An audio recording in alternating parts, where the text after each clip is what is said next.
अगर आप इसी उत्साह में रहोगे तो फिर बात कैसे रखी जाएगी, आप बताओ। आप अगर थोड़ा सा उत्साह थोड़ी देर के लिए कम करोगे और शांत हो जाओगे तभी बात रखी जाएगी, तभी आप तक हमारी बात आ पाएगी।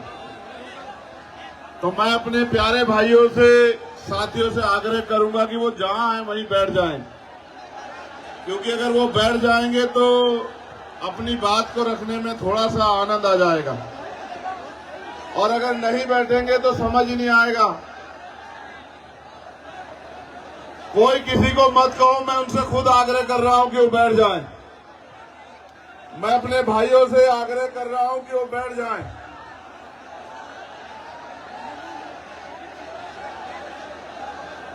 आपसे भी आग्रह कर रहा हूं बैठने का। इससे ये पता लग जाएगा कि हमारा कौन है और आम नॉर्मल कौन है। जो हमारी एक आवाज में बैठ जाएगा उससे पता लग जाएगा कि वो हम में से एक है। बहुत जल्दी कीजिए, मुश्किल से 20 सेकंड बाकी है आप लोगों के पास। ये इधर जो लोग हैं,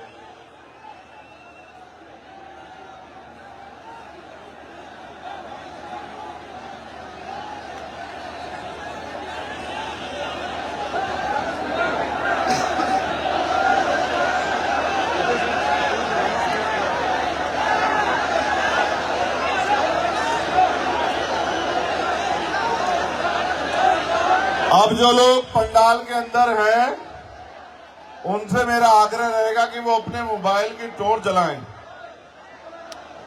क्योंकि प्रोग्राम तो दिन का था, आते आते रात हो गई, तो अब आपको ही रोशनी करनी पड़ेगी। आप जहां भी हैं अपनी मोबाइल की लाइट जला लें, आप जहां तक भी हैं, जो ये पता लग जाए कि हमारे लोग कहां कहां तक हैं। सभी लोग अपने मोबाइल की लाइट जलाएंगे, जिससे कि ये पता लग जाए कि आज जालोर की धरती में हमसे प्यार करने वाले लोग कहां कहां से आए हैं और कहां कहां हैं।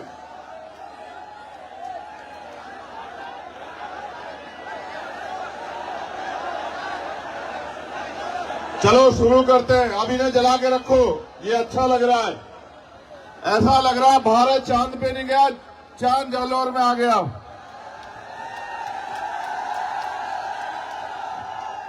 मैंने सभाएं बहुत की हैं पूरे देश में, कश्मीर से लेकर कन्याकुमारी बहुत सभाएं की हैं और कई कई लाख लोगों की सभाएं की हैं। लेकिन आज जो जालोर में प्यार आपने दिया है, ऐसा कहीं नहीं मिला। बहुत बहुत धन्यवाद जालोर। और इतना प्यार मत दो कि ऐसा ना हो मेरा मन कर जाए जालोर में ही रहने का। और अगर कहीं मेरा मन कर गया जालोर में रहने का, तो गैर बराबरी मानने वाले लोगों के लिए अच्छा नहीं होगा। मेरे प्यारे साथियों, सम्मानित बहनों, बच्चियों, माओ, बुजुर्गों, नौजवानों, मैं समय समय पे भारत की धरती पे जन्मे सभी संतों, गुरुओं, महापुरुषों, वीरांगनाओं को नमन करता हूं। और आज संविधान बचाओ यात्रा जो महामानव तथागत बुद्ध की धरती से शुरू हुई और आज जालोर जो सामंतवाद का गढ़ है, यहां यात्रा पहुंच चुकी है। यहां उपस्थित जन समूह को मेरी तरफ से जय भीम, जय भीम, जय भीम। आपका प्यार, आपकी हिम्मत एक लड़ने की बहुत मजबूत ताकत देती है। और आप ये जानते हैं कि समय समय पे मैं जालोर, जोधपुर, उदयपुर, पाली आता रहता हूं, लेकिन इस बार जो आने का मुख्य कारण है वो आप लोगों को तैयार करने के लिए है कि आप लोग तैयारी कर लो, और जिस दिन आप मन बना लोगे, तैयारी कर लोगे, मैं जिम्मेदारी के साथ कहता हूं, ये आपकी एक तैयारी आपके हर एक घर में चंद्रशेखर आजाद पैदा कर देगी। मेरी बात को याद रखना। भारत 15 अगस्त 1947 को आजाद हुआ,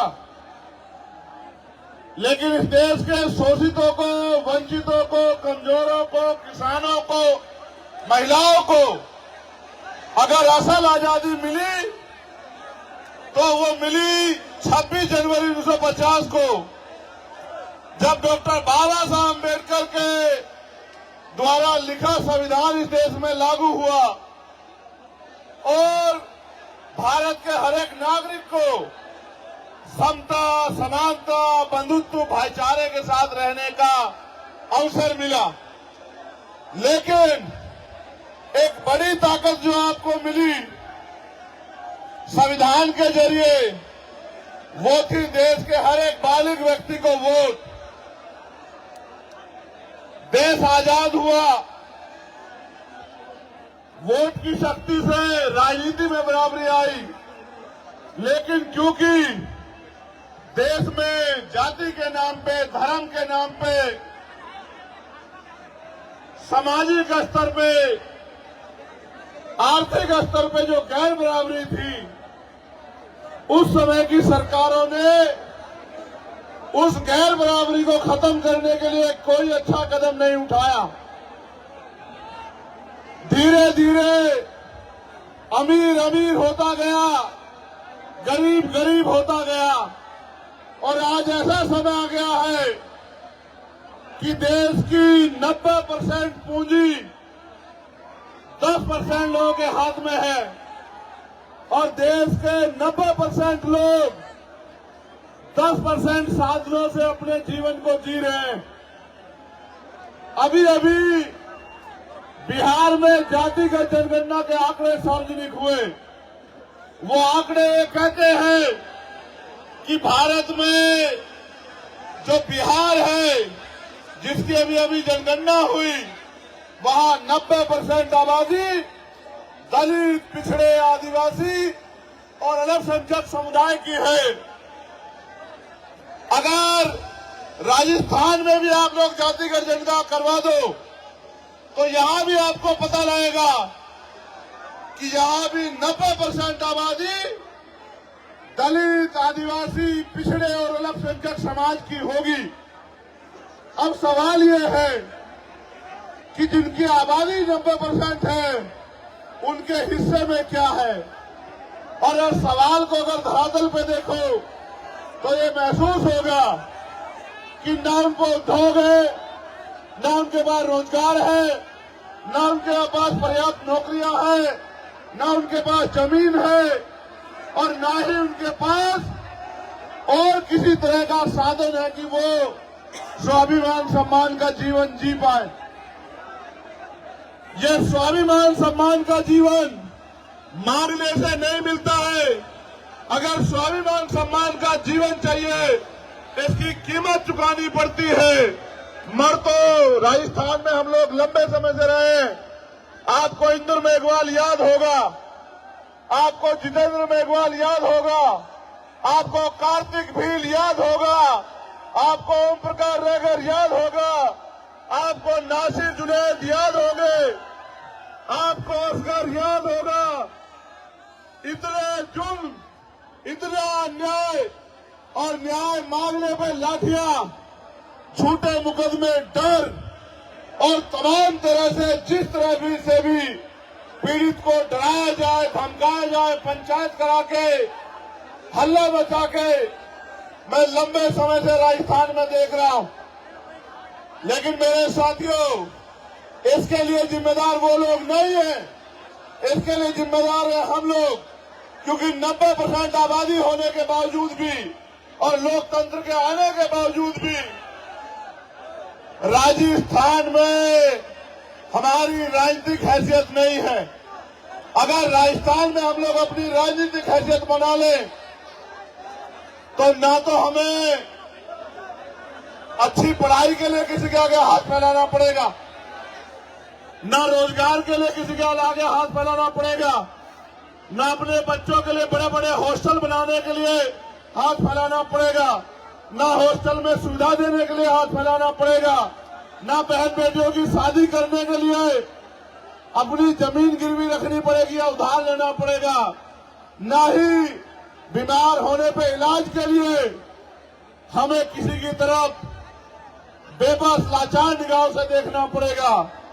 अगर आप अपनी वोट को जिम्मेदारी से ये तय करके कि अब आप गुलामी नहीं सहना चाहते, अब सामंतवाद की जड़ें काट के समता समानता बंधुत्व भाईचारे पर स्थापित राज आप लोग लाना चाहते हो, तो मैं पूरी जिम्मेदारी से बात कहता हूं कि इस धरती पे जो आने वाला समय है वो सुनहरा होगा, सुनहरा मेरा वादा है आप लोगों से।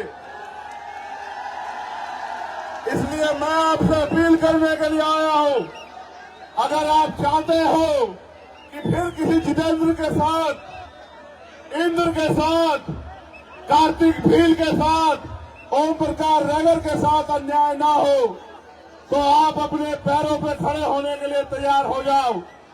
जिस तरह से आज हजारों की संख्या में, मैं हजार नहीं कहूंगा, यहाँ की ताकत देख के लग रहा है कि लाखों की संख्या में जिस तरह आप यहाँ आए हैं,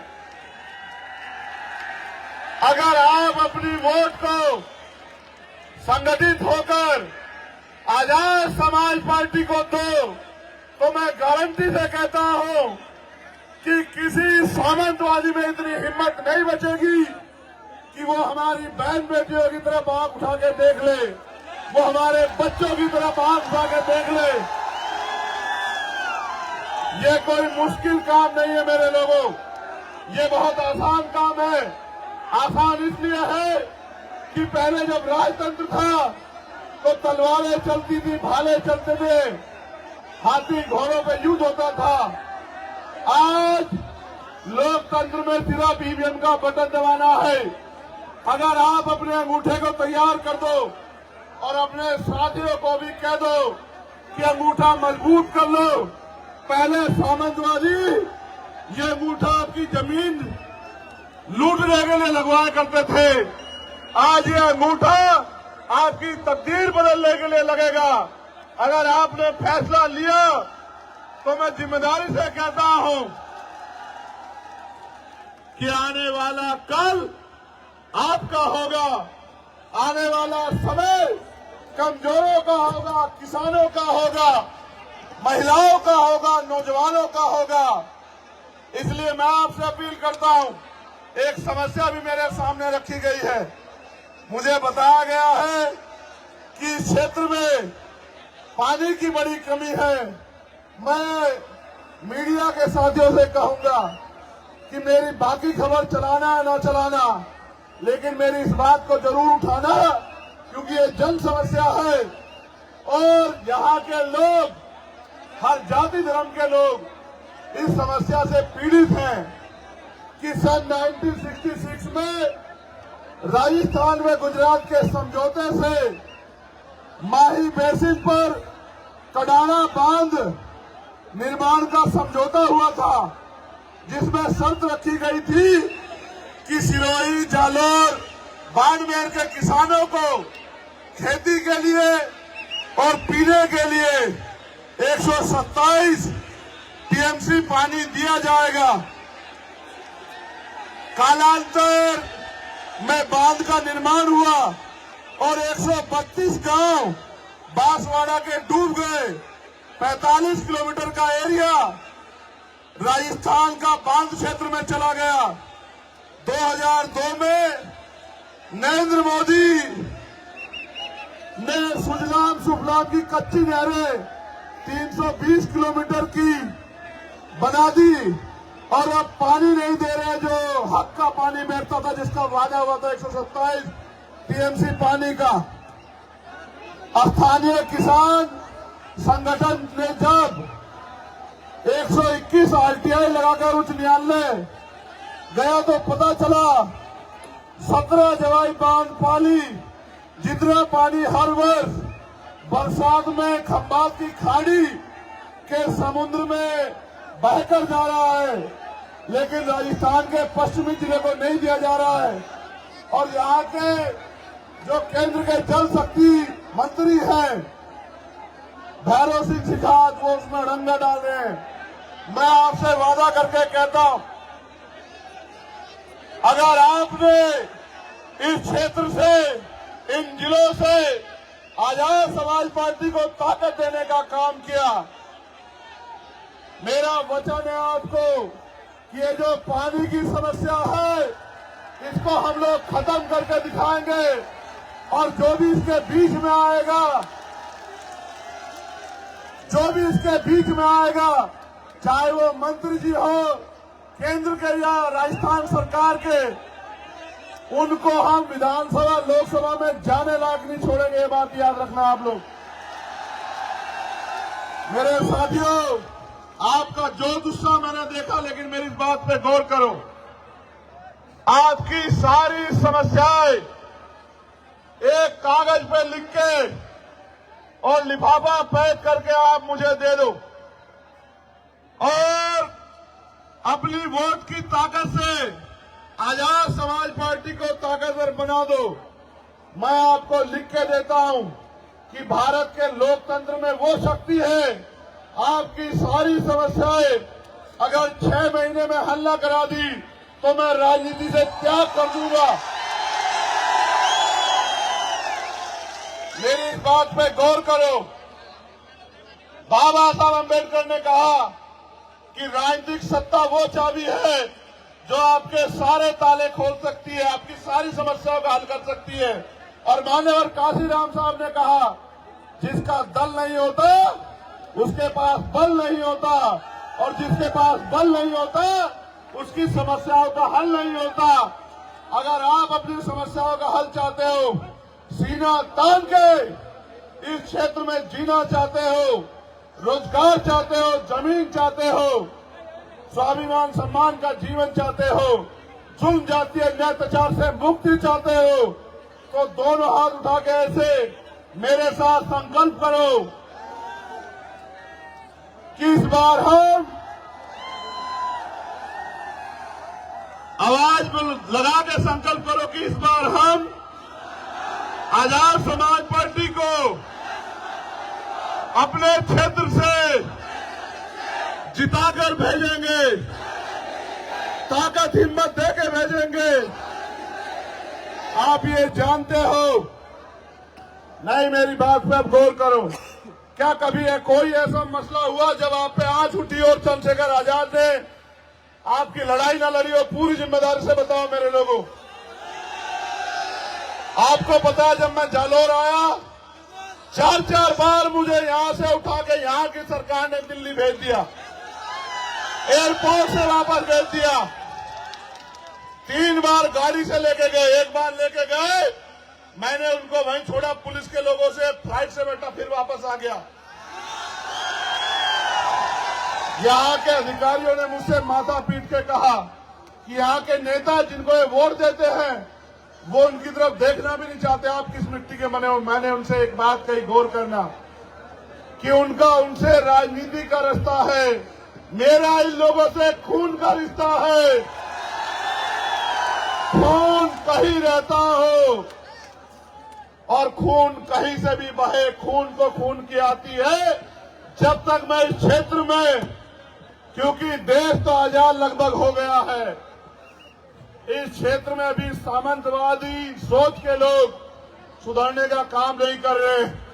आपकी वोट की शक्ति जहां हमें ताकतवर करेगी वहां उनको कमजोर भी करेगी, और जब वो लोग कमजोर होंगे तभी उनको समझ आएगा कि किसी कमजोर को सताया नहीं करते। पुणे में एक बार आपसे कहूंगा, अपने मोबाइल निकालें, जहां तक भी आप हैं अपने मोबाइल निकाल के मुझे एहसास कराएं कि आप मुझे कहां तक सुन रहे हैं।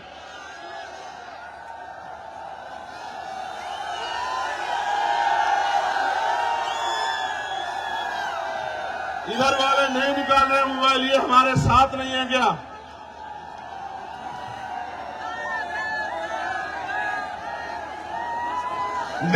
ये बीच में कुछ ऐसा लग रहा है कि बीच में लाइट है नहीं, ऐसा क्या है? मैं आज के कार्यक्रम के लिए, सबसे मजबूत कार्यक्रम के लिए जालौर की भीम आर्मी, आजाद समाज पार्टी की पूरी टीम को, एक एक कार्यकर्ताओं को बधाई देता हूं। और मुझे विश्वास है कि ये जो रोशनी आज यहाँ जालौर से चली है, इसकी खबर कुछ ही घंटों में जयपुर में बैठे मुख्यमंत्री में भी जाएगी और उसके कुछ ही देर बाद दिल्ली में बैठे प्राइम मिनिस्टर में भी जाएगी। मैं ये वादा नहीं करना चाहता था, लेकिन कह रहा हूं, एक लाइट वहां जल रही है, देखो ऊंचाई पे, वो देखो वहां।